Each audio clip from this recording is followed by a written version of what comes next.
A ver, la 15. Oh. La alteración más frecuente de las pruebas de función pulmonar en los supervivientes de ARS es... O sea, aquí hay que saber qué pasa con los supervivientes de ARS. Obviamente los pocos que viven, ¿no? ¿Qué es lo que más hacen? Fibrosis pulmonar. O sea, eso también hay que grabarlo. La complicación más frecuente de los pacientes que hacen ARS cuando sobreviven es la fibrosis pulmonar. Entonces, ¿qué alteración de la prueba funcional nos indica fibrosis pulmonar? Ya les mencioné. La compliance. ¿Se acuerdan de la compliance? También se conoce como distensibilidad pulmonar. Obviamente que los pacientes con fibrosis también tienen distensibilidad reducida. En cambio, los pacientes con EPOC tienen distensibilidad o compliance pulmonar aumentada. Pero bueno, esa no es la alteración más frecuente. Disminución de la capacidad de difusión. Sí, obviamente, ya les decía, mientras menos difusión, quiere decir que hay más fibrosis y esta membrana del alveolo capilar está más engrosada. Aumento de la resistencia a la vía aérea tiene que ver más con problemas obstructivos. Hipertensión pulmonar, bueno, no, esa es una complicación, digamos, tardía de estas enfermedades pulmonares crónicas. Y disminución de la capacidad pulmonar total, bueno, sí, pero no es la alteración más frecuente. Se puede dar, y eso se mide con pletismografía, pero no es la alteración más frecuente. La alteración más frecuente es la disminución del test de DLCO o de capacidad de difusión de monóxido de carbono. ¿Sí? O sea, todo problema restrictivo, fibrosis en la cabeza, test de difusión de DLCO. 16. La siguiente gasometría arterial. A ver, también para repasar eso ya es fácil, con lo que le hablamos al primer instante, las primeras preguntas. pH 7.4, presión arterial de oxígeno 98, presión arterial de CO2 38, bicarbonato 25. ¿Qué refleja? ¿Mm? ¿Refleja algo?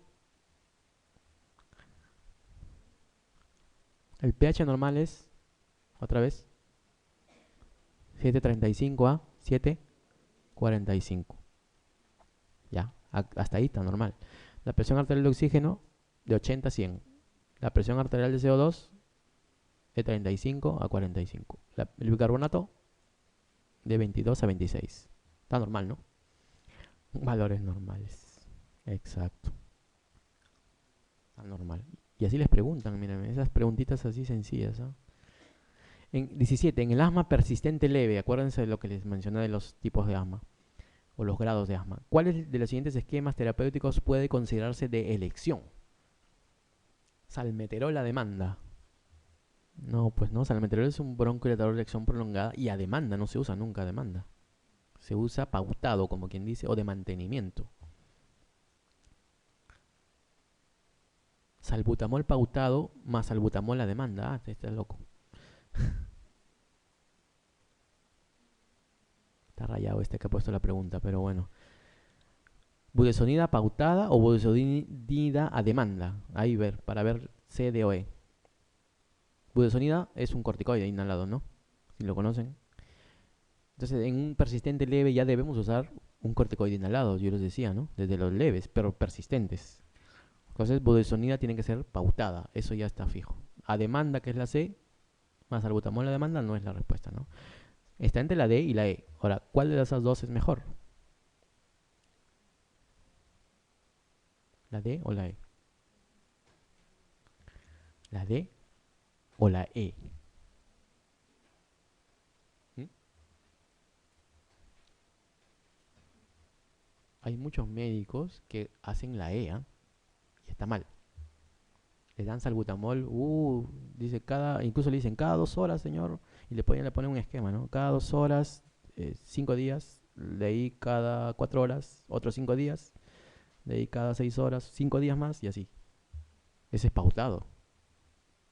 El salbutamol no debería ser nunca usado como de mantenimiento. El salbutamol es un aliviador, es un calmante. Debe ser usado siempre a demanda. ¿Ya? Y más bien lo que se debe usar pautado siempre es el corticoide. La budesonida pautada, o sea, de mantenimiento más el salbutamol a demanda. Así debe ser. Siempre el inicio de un manejo de asma, ¿no? No me usen mucho salbutamol. Porque el paciente después te dice, doctor, ya me acostumbré al salbutamol. Y eso no es cierto en realidad, pero él lo ve así. Porque como usa puro salbutamol, se alivia un ratito, a la media hora ya está peor. Se alivia otro ratito, a la media hora está peor y así. Y la gente que ve eso dice, uy, ya se acostumbró al salbutamol y le estamos haciendo mala fama a los inhaladores. Y ustedes cuando sean médicos se van a dar cuenta, no, yo no quiero inhaladores, no me de eso. Porque piensan que se va a acostumbrar y no es así, es que el tratamiento está mal. Esa es la respuesta para darle a un paciente, ¿no? O si no le dicen vaya al neumólogo. Bueno, 18. ¿Por qué mecanismo aparece la hiperinsuflación dinámica durante el ejercicio en los enfermos con EPOC? ¿Qué es hiperinsuflación dinámica? ¿Y qué es hiperinsuflación estática? Más o menos el nombre te dice algo, ¿no? Hiperinsuflación. Está insuflado el pulmón lleno de aire y hiper quiere decir gran cantidad de aire. Dinámica quiere decir que es aire al ejercicio. O son medidas, digamos, de atrapamiento de aire, pero cuando uno está, digamos, haciendo movimientos respiratorios, digamos, ¿no? O esfuerzos respiratorios en este caso. Y en pacientes en ejercicio se da esta hiperinflación dinámica. Pero ¿por qué mecanismo aparece? Dice acá. Por alteraciones de la relación ventilación-perfusión, por vaciado incompleto de unidades alveolares a causa del aumento de la frecuencia respiratoria, por vaciado incompleto de las unidades alveolares a causa de una disminución en la orden respiratoria. ¿El EPOC tiene alteración a nivel central? No, no es así. Por los problemas mecánicos asociados a una alcalosis metabólica, bueno, eso sí no tiene nada que ver. Por los problemas mecánicos asociados a una alcalosis respiratoria, tampoco. La hiperinsuflación dinámica quiere decir aumento de los volúmenes pulmonares dinámicos. En este caso, la capacidad pulmonar total y en realidad todos los volúmenes. Y la capacidad vital forzada también. Y el volumen residual también. Y la capacidad residual funcional. O sea, cuando todos los volúmenes aumentan, se dice que el paciente está hiperinsuflado. Sobre todo la capacidad pulmonar total. Cuando aumenta solo el volumen residual se llama atrapamiento aéreo. También grábenlo eso. Aumento de volumen residual, atrapamiento aéreo. Aumento de la capacidad pulmonar total, hiperinsuflación. Y acá es dinámica porque el paciente está en ejercicio. Entonces, ¿qué pasa con estos pacientes? Cuando ya están pues con enfisema pulmonar, tienen, digamos, tabiques alveolares rotos y esto hace que el aire cuando entra ya no pueda salir, se queda atrapado, como quien dice, y luego se hiperinsufla ese alveolo o esa zona del pulmón. Y en ejercicio es peor, porque en ejercicio la frecuencia respiratoria aumenta y la expiración se hace cada vez más cortita en el ejercicio, ¿no? Ustedes cuando corren es cada vez más corta la expiración. De repente la expiración es grande o larga, digo, pero la expiración cada vez es más cortita. Entonces, en un paciente ya con EPOC, obviamente esto atrapa más aire. Entonces, ese es el mecanismo por el cual en un paciente que hace ejercicio y tiene EPOC, atrapa aire, pues, ¿no? Por vaciado incompleto, porque la expiración es muy corta y la frecuencia respiratoria es muy rápida también, ¿no? No tiene nada que ver con la ventilación, perfusión, menos con la alcalosis ni acidosis, ¿no? Como dice por acá. Y la orden respiratoria tampoco, porque el EPOC no tiene mucho que ver con la orden respiratoria, con el sistema nervioso central, ¿no? 19. A ver, un paciente de 60 años fumador, con historia de disney, fumador, pesado será, pues con historia de disney de un año, hace un año que se agita, de evolución, presenta auscultación crepitantes, o sea, crujidos probablemente, y es fumador, miren, y se comprueban acropaquias, otra vez las acropaquias, y crujidos, pero fuma. La TAC de tórax demuestra una afectación reticular en la periferia del pulmón. El diagnóstico más probable es... ¿Qué será?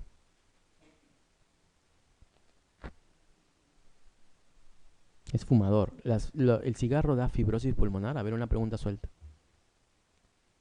¿O qué da el cigarro? ¿Cuál es el cigarro? ¿Es factor de riesgo para qué? Para EPOC. Hay fibrosis que sí puede dar el cigarro, ¿ah? Pero son estas fibrosis, esas neumonías intersticiales idiopáticas. Hay dos tipos de neumonías intersticiales idiopáticas que están relacionadas con el cigarro y que dan fibrosis, obviamente. Pero no es lo común, digamos, ¿no? Lo común es que el fumador, digamos, pesado de EPOC o haga EPOC. Pero acá lo que nos ayuda al diagnóstico es la ocultación de crepitantes, ¿no? En un EPOC más bien encontramos roncantes y sibilantes.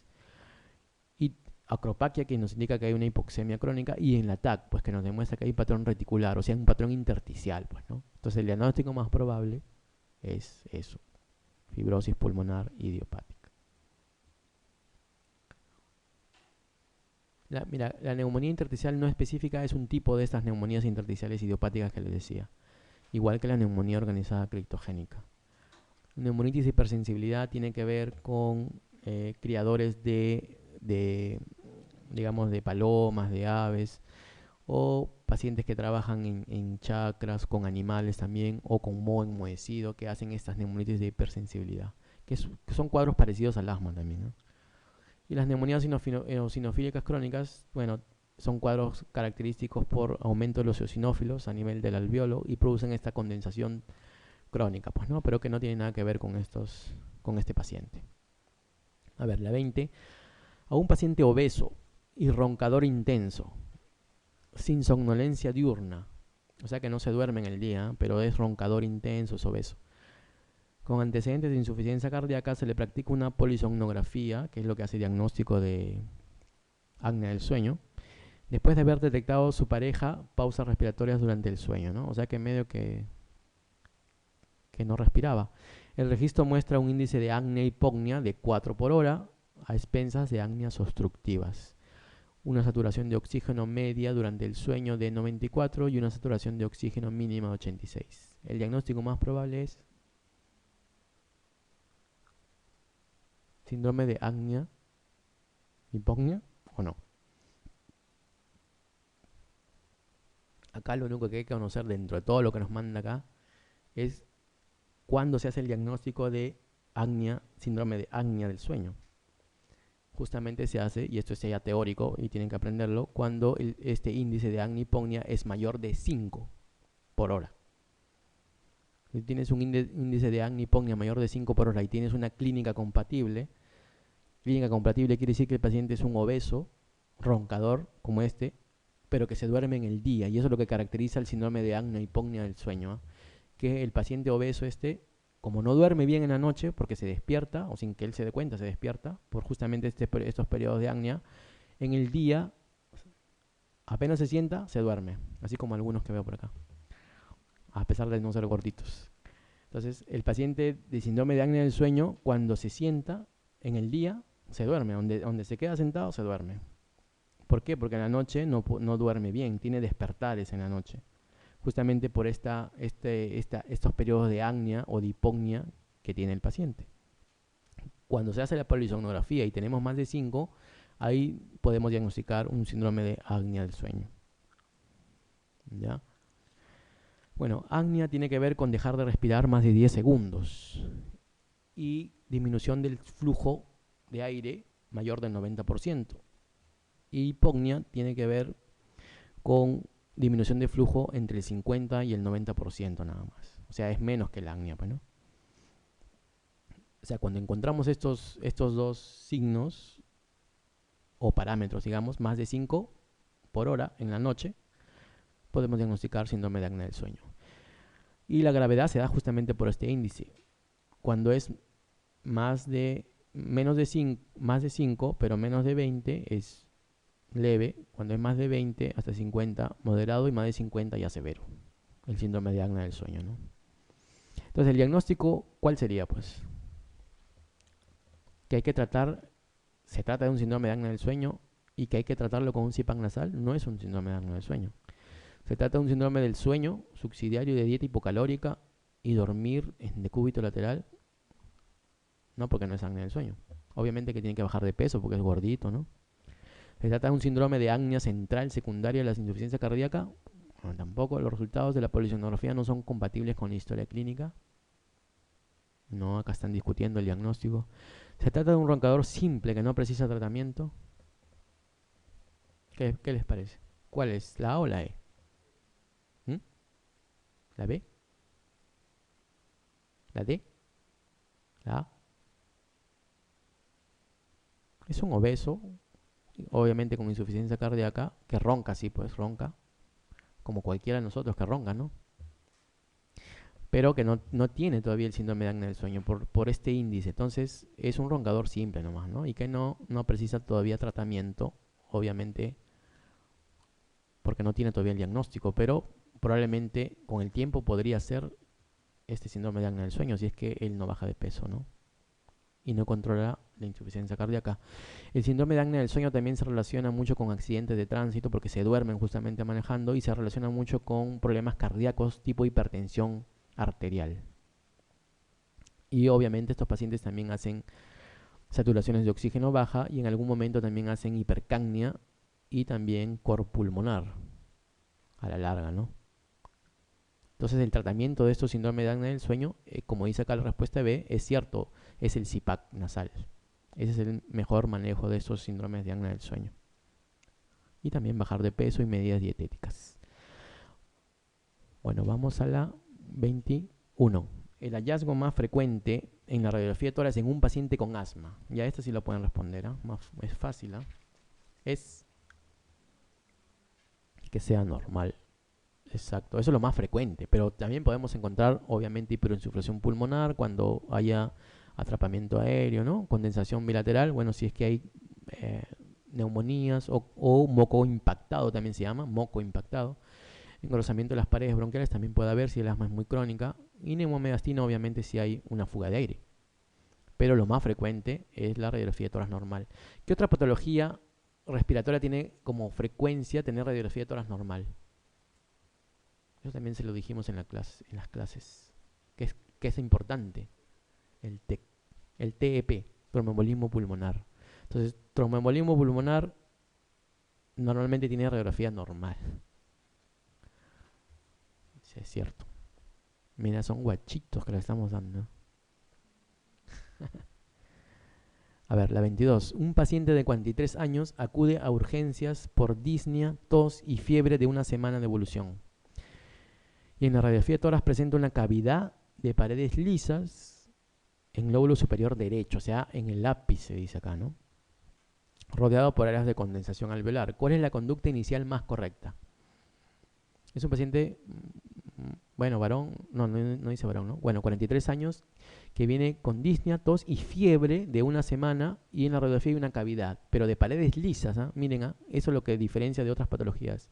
Paredes lisas y que ocupa el lóbulo superior y además condensación alrededor, ¿no? ¿En qué sospecharían? ¿En un acceso? ¿En una TB? ¿En un neumatocele? Ahí está la diferencia. Neumatocele, por ejemplo, también es una cavidad así, pero de paredes muy delgaditas, que también se producen neumonías, pero generalmente se ve más en niños, o en neumonías necrotizantes, por estafilococo, por pseudomona. Pero son paredes muy delgadas, casi finas, muy finitas. No, acá lo que nos dice lisos, nos dice por diferenciarlo de un acceso o de una neoplasia también que tiene paredes, por ejemplo, el acceso tiene paredes más gruesas, tiene paredes gruesas. Y hay un cierto nivel que acá no dice, ¿no? En un acceso. En una neoplasia también tiene paredes gruesas, pero generalmente porque lo que se accede es el tumor. Entonces este tumor no es tan liso, sino más bien es espiculado, tiene bordes irregulares, ¿no? Entonces, ahí nos diferencia de las otras patologías. Entonces, ¿cuál es la conducta más correcta aquí? ¿Mm? Hacerle una resonancia magnética, dice acá. ¿Será? Tratamiento antibiótico y realizar una radiografía de control en un mes, pensando en que en un acceso. Y en un mes todavía le vas a tomar la placa, no seas malo. Desde ahí nomás está, esa respuesta está mal, ¿no? Se debe realizar un estudio de tomografía torácica ante la sospecha de neoplasia pulmonar. Podría ser, pero ya les digo, las paredes lisas como que nos dificulta y el tiempo de enfermedad tampoco no es tan largo. Bueno, hay fiebre, se quema, va con una infección, ¿no? El paciente puede ser bacilífero y se debe realizar un análisis de esputo. Bueno, sí podría ser, es lo más probable. ¿Se debe obtener un diagnóstico citológico mediante broncoscopía? No, pues no, perfusión percutánea tampoco. Esta es la más cercana, ¿no? Que probablemente sea un paciente tuberculoso y sí, pues hay que hacer un estudio de BK, ¿no? Sí. A ver, la 23. Ah, y aquí algo les iba a decir. Ah, ya, otra cosa, otro dato suelto. ¿Cuál es el infiltrado radiológico en la radiografía de tórax más común de la tuberculosis? También es pregunta de examen, ¿no? Caverna, alveolar, alveolo-acinar, reticular, derrame. ¿Cuál es el infiltrado más común de la tuberculosis pulmonar en la radiografía de tórax? Derrame no. Más común, ¿ah? También hay TBCs pleurales, pero no son. Eso es la TBC extrapulmonar, pero no es una de las más comunes, sí, como extrapulmonar, pero no como en general, ¿no? O sea, han visto placas de tuberculosis, ¿no? No ven como unos puntitos así, como si fuera un moteado. Eso es el infiltrado alveolo acinar. Es otro guachito. Infiltrado alveolo acinar es el infiltrado pulmonar que se ve en la radiografía de tórax de los pacientes con tuberculosis en más frecuencia, ¿no? Infiltrado alveolo acinar. No es la caverna tampoco. Sí, ya. A ver, 23. En un paciente de 58 años de edad, no fumador, como ustedes, con disnea y tos, es enviado al neumólogo. La historia clínica revela catarros invernales prolongados. ¿Esto de catarros invernales prolongados existe? O sea, resfrío prolongado. No existe resfrío prolongado. Es rinorrea persistente, ¿no? Con tos y expectoración, dice, bueno, ya, desde hace 10 años, o sea, desde los 48 años.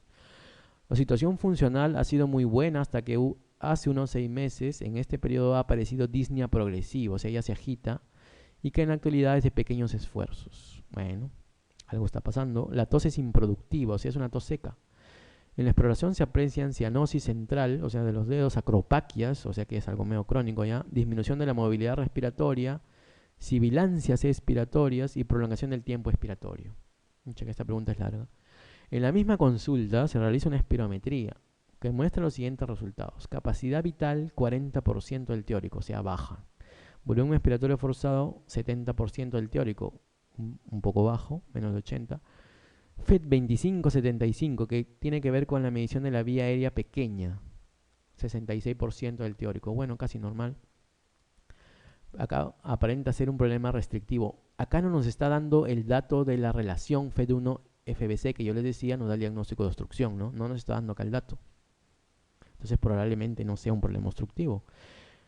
¿Cuál entre las que se enumeran a continuación es la siguiente prueba a realizar que mejor podría aclarar la alteración funcional encontrada? O sea, es un paciente ya de edad, que ya se está, digamos, que está disneico ya hace mucho tiempo, que tiene un periodo de enfermedad un poco largo, dice que 10 años, ¿no? Que tiene una tos seca, que tiene una disminución de la movilidad respiratoria, algunos sibilantes por ahí, tiempo expiratorio prolongado, y la espirometría nos indica ¿qué? Restricción, ¿no? Acá no nos habla de obstrucción, restricción, porque tenemos capacidad vital forzada baja.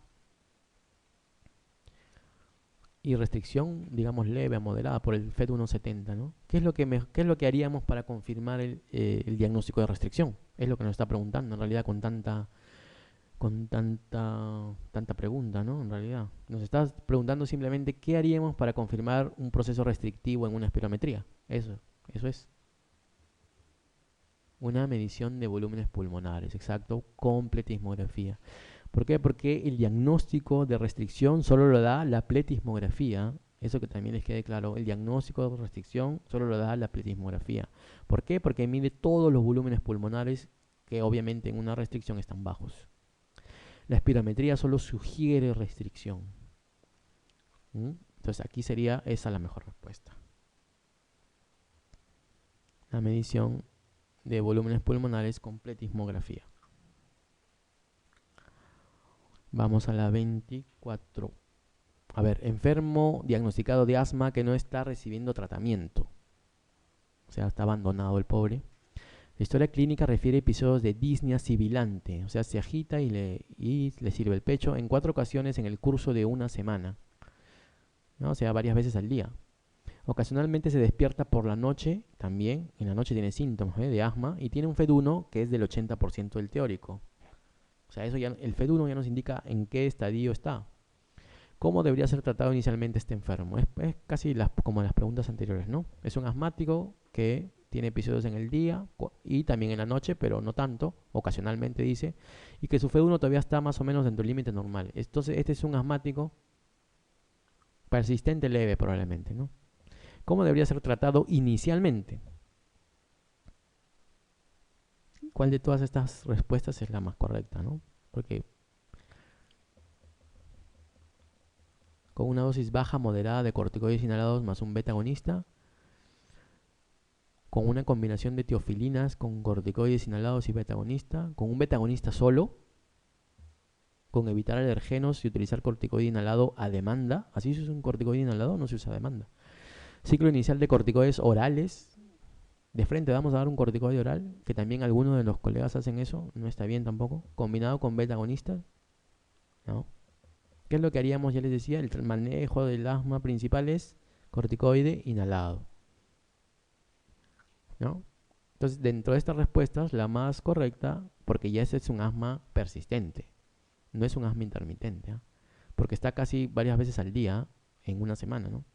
O varios días en una semana. Entonces aquí ya sería una dosis baja de corticoide inhalado o moderada más un beta agonista. Aunque acá no nos dice qué tipo de beta agonista, pero esa es la mejor respuesta. Un beta agonista solo, ya les decía, solo se da en asmas intermitentes. ¿Sí? Bueno, nos vamos a la 25. ¿Sí están de acuerdo, no? ¿O no? ¿O cuál querían que sea? A ver, ¿un beta agonista solo? ¿Ah? Claro, el asma persistente intermitente también tiene FED1 80%, ¿ah? Pero casi no tiene síntomas el intermitente, muy rara vez tiene síntomas, ¿no? Pero acá dice que se despierta en la noche y ocasionalmente y que tiene síntomas en el día. Entonces este es un persistente ya.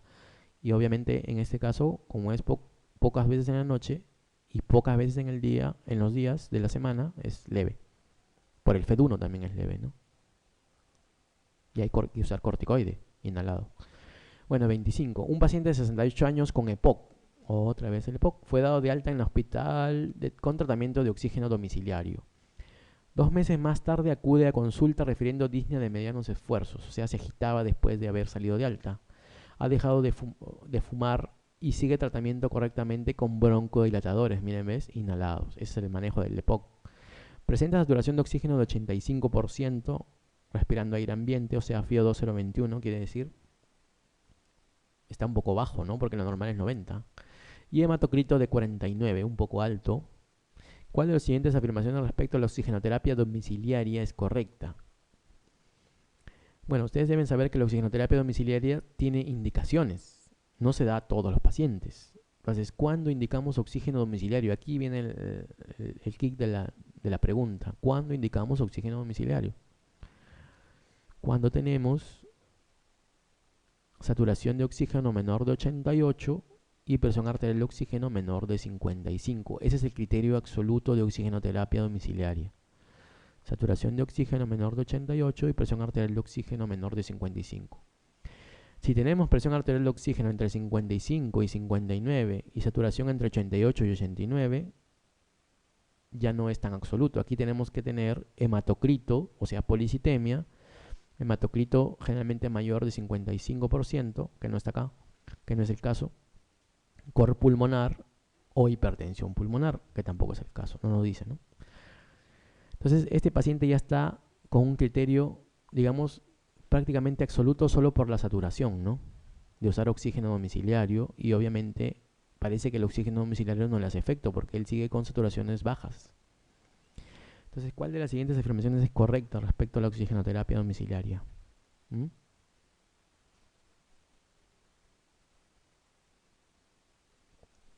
¿Debe interrumpirse por tener hematocrito normal? No está normal el hematocrito, ¿no? Debe continuar, pero no más de 12 horas al día. Ya les decía, les dije anteriormente, se ha visto que la supervivencia aumenta en esos pacientes con eh, dosis, digamos, prolongadas de oxígeno durante el día, horas prolongadas, ¿no? Mayor de 15 a 18 horas al día se ha visto que aumenta la supervivencia en estos pacientes con EPOC. Entonces, menos de 12 horas no, pues no. Debe administrarse mediante gafas nasales con flujo de al menos 10 litros por minuto. Uy, no sean malos, ¿no? Normalmente usamos concentraciones bajas de oxígeno en estos pacientes con EPOC, ¿no? De 2 a 3 litros. Porque si no, empiezan a retener CO2 y esto altera el estímulo respiratorio que esos pacientes tienen. Debe mantenerse a largo plazo, pues se ha demostrado que alarga la supervivencia en pacientes como este. ¿Cierto? Sí, es cierto. Vamos a ver si es la respuesta. Debe mantenerse mientras el paciente permanezca sintomático. Pero sí, también es cierto, ¿no? Pero ¿cuál de las siguientes afirmaciones al respecto dice acá es la más correcta? Bueno, no dice la más, pero es la correcta, digamos, ¿no? De todas, ¿cuál creen que es? La D. Debe mantenerse a largo plazo, eso, pues se ha demostrado que alarga la supervivencia en pacientes como este. O sea, que tienen oxígenos, saturaciones de oxígeno bajo y hematocritos que ya están elevándose, ¿no? Hace la policitemia. Entonces, dentro de estas respuestas, esa es la más correcta, ¿no? Porque en realidad el oxígeno ha demostrado aumentar la supervivencia. 26. Un paciente de 30